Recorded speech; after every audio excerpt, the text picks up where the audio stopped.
بال کاٹنا محمود خلف کا شوق بھی ہے اور ان کا پیشہ بھی۔ انہوں نے 5 برس قبل شام چھوڑا تھا۔ جرمنی میں انہوں نے تربیت حاصل کی اور پھر اس سال مئی میں انہوں نے ہیمبرگ کے مرکز میں ہیئر فینٹاسٹک نامی سیلون کھولا۔ انہوں نے اپنے سرمایے سے یہ دکان خریدی کیونکہ وبا کے دور میں مقامی بینک نئے کاروباروں کے لیے قرض دینے میں ذرا کترا رہے تھے۔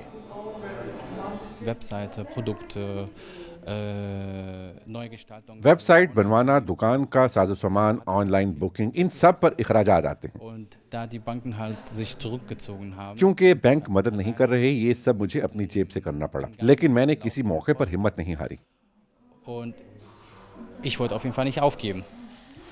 کرونا وائرس کی وبا کے باوجود جرمنی میں اس سال بھی کئی تارکین وطن نے کاروبار شروع کیے۔ افغانستان سے تعلق رکھنے والے موہ رومال گزشتہ 10 سال سے جرمنی میں مقیم ہیں۔ وہ چاہتے ہیں کہ ہیمبرگ میں مشرق وسطیٰ کے ملکوں سے تعلق رکھنے والوں کے لیے ایک آن لائن کریانہ سٹور کھولیں۔ ان کا بزنس پلان مکمل ہو چکا ہے، مگر انہیں بینک سے بات چیت کرنے کے لیے مشاورت درکار ہے۔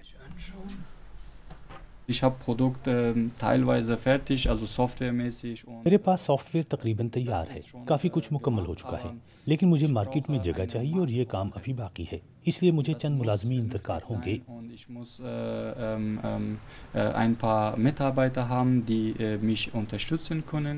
ان کو مشورہ دینے والوں کے مطابق مہاجرین میں اس رجحان کی ایک خاص وجہ ہے۔ ان میں سے زیادہ تر کے حوصلے اس لیے بلند ہیں کیونکہ یہ روزگار کی منڈی میں اپنی جگہ بنانے کی کوشش میں ہیں اور انہیں لگتا ہے کہ ذاتی کاروبار میں امکانات زیادہ ہیں۔ لیکن کرونا کی وبا نے چند تارکین وطن کے ذاتی کاروبار برباد بھی کر دیے ہیں۔ اسرائیل سے تعلق رکھنے والے اورن ڈور نے جب برلن میں 12 سال قبل اپنا پریٹسل بار کھولا تھا تو وہ ہر وقت کام میں لگے رہتے تھے۔ چیزیں اچھی چل رہی تھیں۔ کیفے، بیکری، کیٹرنگ اور ڈیلیوری سروس میں 31 افراد ملازمت کر رہے تھے، لیکن یہ سلسلہ ختم ہونے کو ہے۔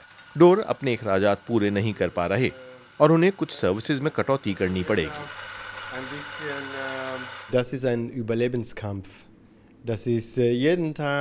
یہ کاروبار بچانے کی جدوجہد ہے، ہر روز دماغی بوجھ، آپ کو یہ الجھن اندر محسوس ہوتی ہے، ہمیشہ فکر لگی رہتی ہے کہ آگے کیا ہوگا۔ ڈیلیوری آرڈرز اور کیٹرنگ سروس کے بغیر کیفے بچ نہیں پائے گا۔